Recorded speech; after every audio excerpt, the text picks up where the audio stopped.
Perkenalkan, nama saya Syalwariza Zuhran, NIM 200901034.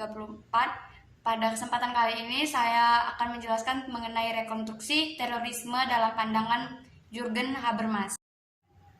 Kajian tentang terorisme dewasa ini masih memunculkan berbagai problematika. Selain terkait faktor-faktor yang dianggap berperan penting bagi munculnya terorisme, yang kini menjadi penyelidikan para ahli dari berbagai disiplin ilmu, juga tidak kalah pentingnya adalah definisi terorisme itu sendiri. Selanjutnya, terorisme terus menjadi isu dunia yang banyak dibicarakan di semua lapisan masyarakat dunia, karena terorisme telah terjadi sepanjang sejarah hubungan kehidupan antar manusia dan terus berkembang. Telah terjadi fenomena global. Korban tindakan terorisme seringkali adalah orang yang tidak bersalah, karena kaum terorisme ingin menciptakan sensasi agar masyarakat luas memperhatikan apa yang mereka perjuangkan. Walter Reich menyatakan bahwa terorisme adalah strategi yang dirancang untuk meningkatkan hasil yang diinginkan dengan cara menanamkan kekuatan di kalangan masyarakat umum. Terorisme sendiri merupakan fenomena yang tidak pernah selesai. Hal ini dibuktikan dengan beberapa peristiwa teror yang terjadi di negara-negara besar seperti Amerika, Palestina, Israel, Suriah, Irak, dan beberapa peristiwa bom bunuh diri yang terjadi di Indonesia. Jürgen Habermas memiliki pandangan unik tentang terorisme dan kenapa terorisme itu bisa terjadi. 3. Jürgen Habermas, seorang tokoh yang pemikirannya menjadi pusat pembahasan ini, dilahirkan di kota Düsseldorf, Jerman, 18 Juni 1929. Ia merupakan seorang anak dari keluarga kelas menengah yang tradisional. Ayah Habermas pernah menjabat sebagai direktur kamar dagang di kota kelahirannya, dan kakeknya merupakan seorang pendeta Protestan. Habermas merupakan sosok yang pendiam, dan ia mempunyai pembawaan diri yang kaku sehingga tidak banyak yang diketahui publik mengenai kehidupan pribadi dan keluarganya. Habermas memperoleh pendidikan tingginya berawal dari sebuah universitas di kota Göttingen, tempat di mana Habermas belajar kesusastraan Jerman, sejarah, dan juga filsafat. Ia juga mempelajari bidang-bidang lain seperti psikologi dan ekonomi. Habermas merupakan seorang tokoh pemikir yang rendah hati dan terbuka terhadap kritikan. Sikap etisnya ini merembes ke dalam karya-karyanya, sesuatu yang tidak dibuat-buat. Ia mempunyai pandangan bahwa masyarakat yang lebih baik adalah masyarakat yang lebih rasional. Pada usianya yang ke-25 tahun, Jürgen Habermas bergabung dengan Institut für Sozialforschung atau Institut Penelitian Sosial di Frankfurt, yang biasa disebut dengan Mazhab Frankfurt. Mazhab Frankfurt merupakan corak pemikiran yang khas. Hampir keseluruhan pemikirannya mempunyai arah intelektual yang sama, yang bisa disebut sebagai teori kritis. Sebuah teori pemikiran yang menentang paham positivisme dengan mengambil inspirasi dari berbagai pemikir kondang. Di antaranya adalah Hegel, Karl Marx, dan Sigmund Freud. Jürgen Habermas juga terlibat aktif dalam mempopulerkan teori kritis ini. Dan akhirnya pada tahun 1981, pusat penelitian ini terpaksa bubar. Setelahnya, stafnya tidak berhasil mencapai kesepakatan tentang arah perkembangan selanjutnya. Pada tahun 1979, Der Spiegel menganugerahi Habermas sebagai ilmuwan paling berpengaruh di Jerman. Bahkan terhitung sejak 1994 sampai sekarang, ia menjadi guru besar emeritus bidang filsafat di Johann Wolfgang Goethe Universitas Frankfurt. Selanjutnya kita akan membahas tentang rekonstruksi terorisme dalam pandangan Jürgen Habermas. Serangan terorisme yang terjadi pada 11 September 2001 merupakan tragedi kemanusiaan pada abad ke-21, yakni pesawat sipil menubruk sasaran dua gedung utama WTC dan Pentagon di Amerika Serikat. Meskipun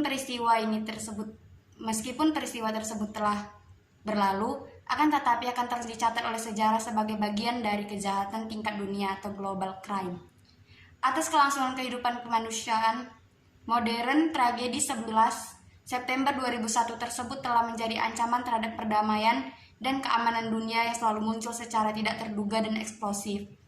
Tragedi WTC 19 September 2001 menandai awal era ketidakstabilan yang mengundang banyak perhatian, tidak hanya terkait hubungan Barat dan Timur, serta lebih menggelisahkan antara Amerika dan Eropa. Respon Amerika terhadap terorisme telah menimbulkan ketidakpercayaan yang fundamental terhadap orang-orang asing. Terorisme yang terjadi kapanpun dan di negara manapun di dunia sebagai sumber dan akibat dari pengaruh globalisasi di zaman yang serba canggih dan modern saat ini. Tidak ada sesuatu jaminan bahwa negara yang menyebut organisasi atau sistem keamanan yang canggih lantas aman dari gangguan terorisme. Amerika Serikat yang menyebut dirinya sebagai simbol kekuatan tercanggih di bidang persenjataan dan keamanan negara dari serangan pihak asing ternyata harus menerima realitas dari serangan terorisme. Setelah tragedi WTC 11 September 2001, Amerika Serikat menuduh pelakunya yaitu Osama bin Laden dan Emirat Islam Afghanistan. Dari tuduhan tersebut, Osama menyatakan bahwa dirinya tidak ada sangkut pautnya dengan peristiwa itu dan menyatakan bela sungkawa atas kejadian tersebut. Demikian juga pemerintah Taliban. Melalui pimpinannya, Mullah Muhammad Omar menyatakan bahwa Osama bin Laden tidak terlibat. Meski demikian, pemerintah dan pers Amerika Serikat membentuk opini publik Amerika Serikat dan dunia bahwa pelakunya yaitu Osama bin Laden. Adapun Habermas berpendapat bahwa untuk mengetahui siapa pelaku terorisme, orang tidak pernah tahu siapa sebenarnya musuhnya, dan menyatakan bahwa Osama bin Laden selaku pribadi mungkin berfungsi sebagai pemeran pengganti dalam jaringannya yang bernama Al-Qaeda. Serangan terorisme sebenarnya memerlukan respon dari polisi secara serius, akan tetapi Presiden Bush membingkai tragedi WTC 19 September 2001 sekedar aksi teror. Menurut Amerika Serikat, hal tersebut adalah tindakan perang melawan demokrasi dan kebebasan, serta para pelakunya harus dicari dan diadili. Atas peristiwa 11 September 2001, Amerika Serikat mendeklarasikan perang melawan terorisme dan pengesahan untuk menggunakan kekuatan militer terhadap terorisme pada Kongres tanggal 18 September 2001. Yang memungkinkan Presiden Amerika Serikat untuk menggunakan cara apapun melawan terorisme. Pada level negara, Amerika Serikat menafsirkan serangan 11 September 2001 sebagai perang bukan merupakan aksi kejahatan atau kekerasan biasa. Hal ini sejalan dengan perspektif realistis bahwa setiap serangan yang mengancam adalah tindakan perang, dan setiap perang harus dibalas dengan perang. Karena sistem internasional bersifat anarki dan negara harus bertindak egois demi keselamatan dan kelangsungan hidupnya, maka mereka harus menumpuk kekuatan militer sebanyak-banyaknya sebagai persiapan untuk bertahan hidup.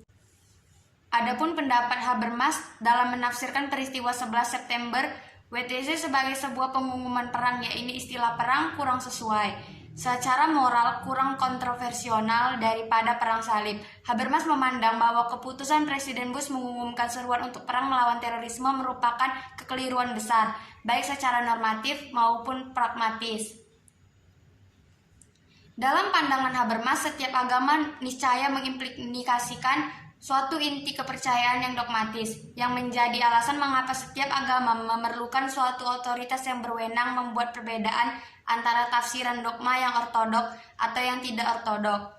Namun bagi Habermas bahwa modernitas tidak membatasi agama di dalam dimensi spiritual yang seraya menjauhkan diri dari pengelolaan lingkungan publik secara politik. Akan tetapi modernitas menuntut agar agama merangkul dalam komunitas yang plural, yang oleh Habermas disebut situasi epistemik. Agama di dalam modernitas. Namun, kaum fundamentalis menolak untuk berdampingan dengan agama lain, yang oleh Habermas digambarkan sebagai sebuah penindasan disordinasi kognitif yang tajam, dan kembali kepada sikap eksklusivitas kepercayaan masing-masing.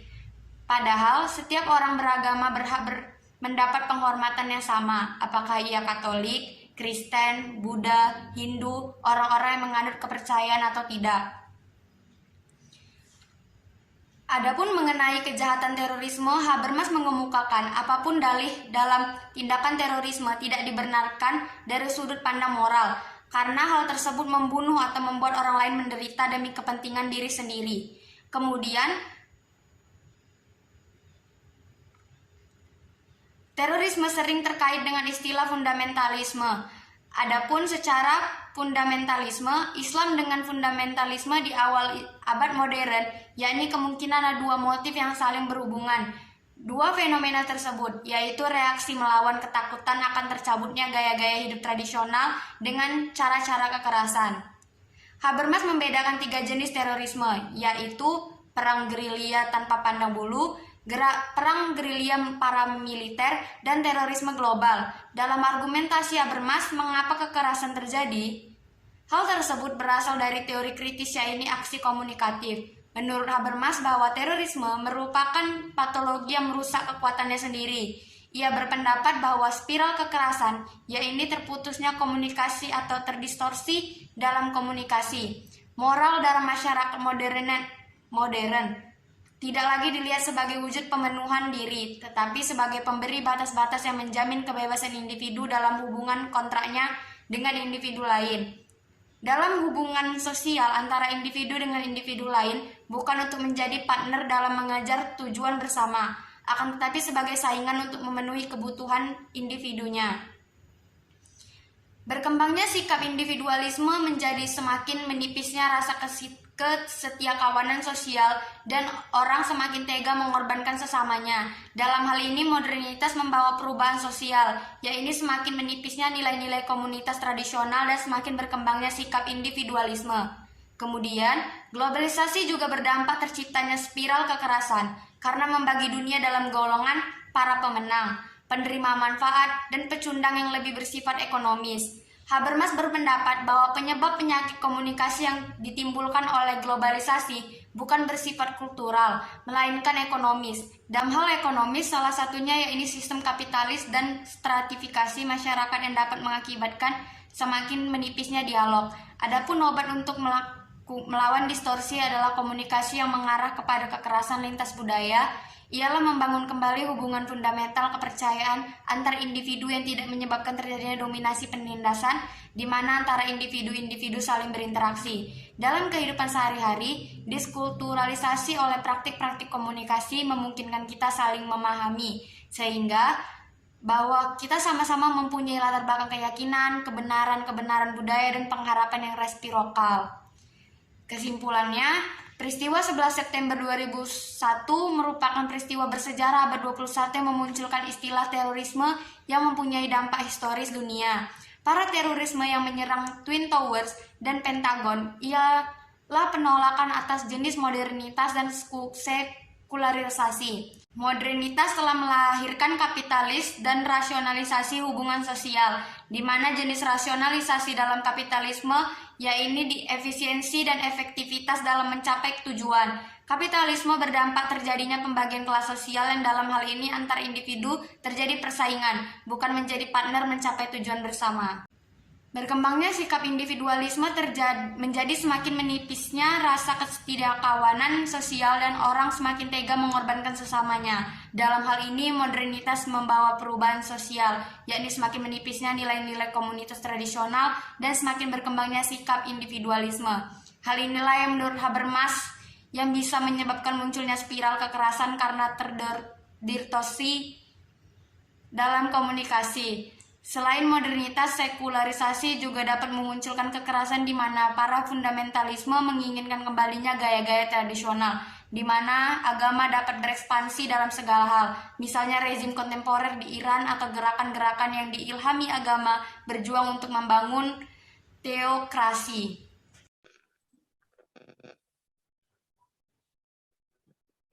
Baiklah, pada kali ini saya akan memasuki sesi wawancara. Sebelumnya terima kasih kepada Mbak Nisa Daviana yang telah meluangkan waktunya untuk melakukan wawancara dengan saya pada malam hari ini. Untuk mempersingkat waktu, langsung saja kita masuk sesi wawancara. Menurut pendapat Mbak Nisa nih, bagaimana mengenai aksi terorisme yang menyebabkan perpecahan antara kelompok agama yang satu dengan yang lainnya?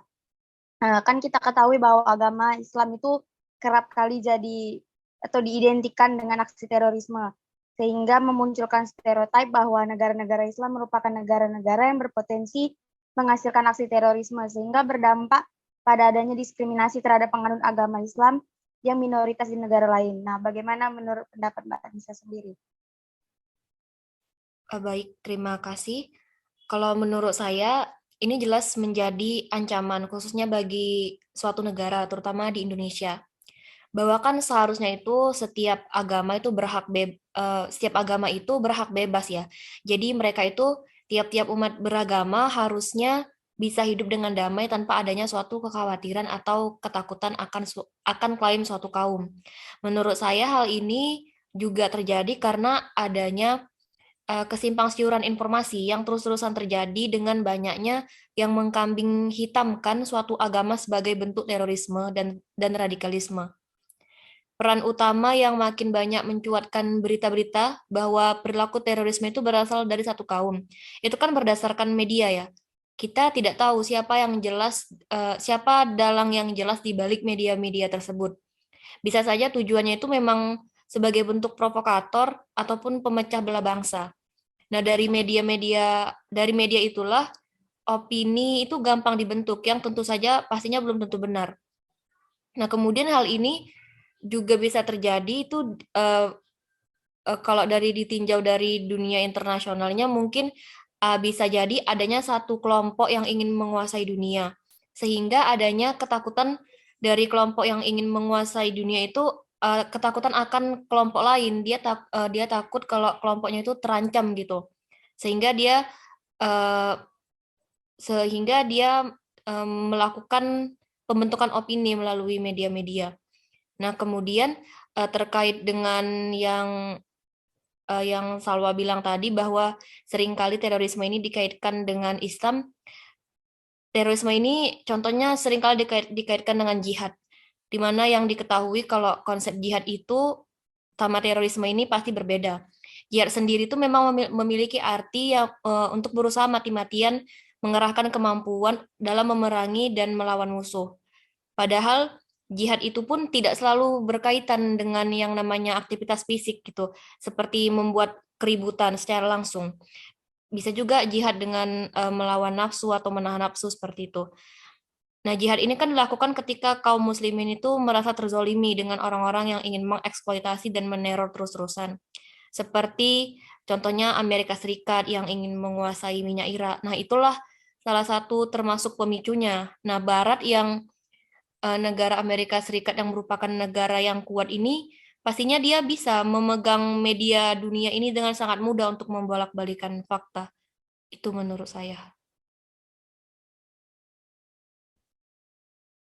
Baik, terima kasih atas pendapat yang Nisa paparkan. Selanjutnya, pertanyaan terakhir yang ingin saya tanyakan yaitu, jadi bagaimana saran atau pendapat Mbak Nisa sendiri, apa yang dapat dilakukan muda-mudi selaku anak milenial untuk mencegah terjadinya terorisme sekarang ini?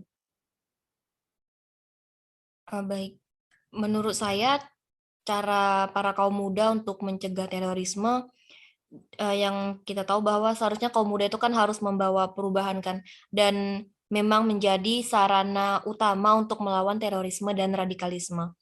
Maka sebagai anak muda harus mampu menjadi anak-anak muda yang kreatif dan inovatif dalam berkarya, kemudian aktif menyebarkan pesan damai, mau berpikiran terbuka. Kemudian sebagai kaum muda juga perlu menguatkan literasi terutama di media-media agar tidak terlalu cepat termakan hoaks. Kemudian hindari kelompok-kelompok yang intoleran atau kelompok-kelompok yang memicu perpecahan gitu dengan cara berkumpul dengan orang-orang yang positif kegiatannya. Kemudian terutama untuk media sendiri sebagai kaum muda pastinya perlu untuk memilih-milih informasi yang mana yang benar dan yang mana yang salah, yang mana yang benar-benar data itu berdasarkan fakta, yang mana yang hoax. Karena di zaman sekarang, kalau asal melahap informasi saja, maka itu bisa berdampak buruk bagi negara. Dan juga sebagai kaum muda pastinya perlu berpikir kritis dan juga analitis. Baik, selesai sudah wawancara kita pada malam hari ini, dan terima kasih juga kepada Mbak Nisa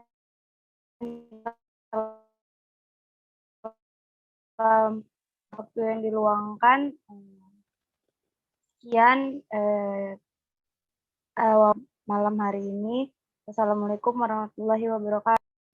Waalaikumsalam warahmatullahi wabarakatuh. Sekian penjelasan dari saya mengenai rekonstruksi terorisme dalam pandangan Jurgen Habermas. Apabila ada kesalahan kata, Saya mohon maaf, saya akhiri dengan wabillahi taufiq wal hidayah. Wassalamualaikum warahmatullahi wabarakatuh.